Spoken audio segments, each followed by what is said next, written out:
William Gilbert, politician. William Gilbert, 23 February 1829 – 4 February 1919, was a politician and philanthropist in South Australia. He was a member of the South Australian House of Assembly from 1881 to 1906, representing the electorates of Yatala 1881-1902 and Barossa 1902-1906. History. Gilbert was born in Aylesbury, Buckinghamshire, the only son of a successful millwright and engineer, and was educated at what was later described as the best private school in the county, but which Gilbert himself criticised as cramming Greek and Latin rather than teaching first principles. At 19 years of age, he took over his father's business and ran it for 10 years. Around 1860, he followed his father into the flour milling business with a mill at High Wycombe, 20 miles from London. He was involved in agitation against the Corn Laws. The mill business was quite successful, though limited by lack of capital, but a continual struggle against competitors, suppliers and debtors, and he sold his share to his partner and with his ailing wife emigrated to South Australia, perhaps influenced by the higher reputation of Australian wheat, arriving in 1869.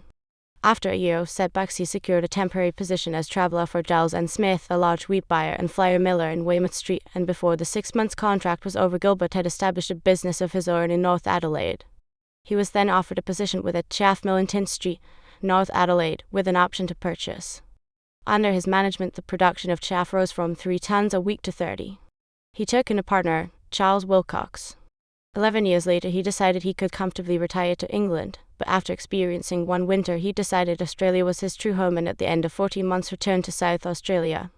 He had fortunately not given up his interest in a fodder business.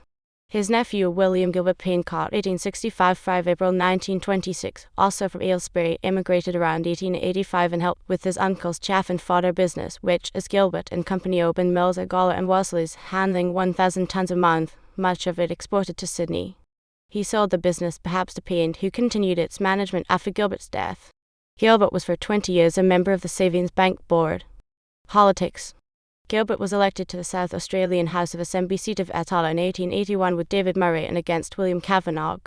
He remained a Member of Parliament for Yatala and Barossa, its replacement after redistribution, for 26 years. He led the Independent Country Party for 5 years until it split. He was offered ministries, but always refused, preferring the freedom of the backbench. He was largely responsible for the Constitution Amendment Act, which reduced the number of parliamentarians. After losing his seat in the House of Assembly, possibly due to his long-standing fight against the totalisator he succeeded in having it outlawed for 3 years, Gilbert twice contested the central seat in a legislative council, but was unsuccessful. When Gilbert left Parliament in 1906, he was the father of the House. Philanthropic activities. In an interview, Gilbert once said, "The necessity to work is one of the blessings that come to humanity. I would not recommend any man to retire from business simply because he has enough to live on. If he has health, he is better for being employed. I remained in business till about the year 1908, and if I had known I should be as well as I have been, I would have stuck to it longer." After his year's sojourn in England, he not only returned to the chaff business, he took up a range of activities. He had always been a worshipper at the North Adelaide Baptist Church, then on Lefevre Terrace. Its minister was J. L. Parsons, but took on responsibilities in the church, the Baptist Union and missionary boards. He was for 25 years on the Adelaide Hospital Board and 20 years on the Children's Hospital Board. He was on the Adelaide Benevolent Society or Benevolent and Strangers' Friends Society for about 20 years, serving as president and vice president. He worked for the Royal Institution for the Blind, North Adelaide, for about 30 years from its inception. He was a founder of the Adelaide YMCA and a director for about 40 years, including a stint as president. Royal Agricultural Society for about 35 years and its president 1895-1897. He was instrumental in securing the Jubilee Exhibition Hall at Wayville for the Society in place of its site in the North Parklands. He was one of the charity commissioners for 30 years. He was also involved with South Australian Cricketing Association, Chamber of Commerce, Chamber of Manufacturers, Botanic Garden Board, Adelaide Oval Sports Committee, National Park Board, Angus Charities Mission Blind, Deaf and Dumb Institution, Adelaide OBFI, Our Boys Institute, Bible Society, perhaps British and Foreign Bible Society, Bible Reading and State Schools Board, Adelaide City Mission, Adelaide Sunday School Union, South Australian Sunday Schools Union, Adelaide Aborigines Society, Dog Costa Samaritan Hospital. Gilbert received no financial consideration from any of these activities and did not believe politicians should be paid. Personal. Gilbert was a buzz player.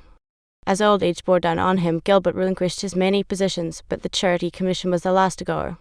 He was confined to his room at his Fitzroy Terrace, Medindie home for many months, but retained his faculties to the last and did not take to his bed until the last days of his long and useful life.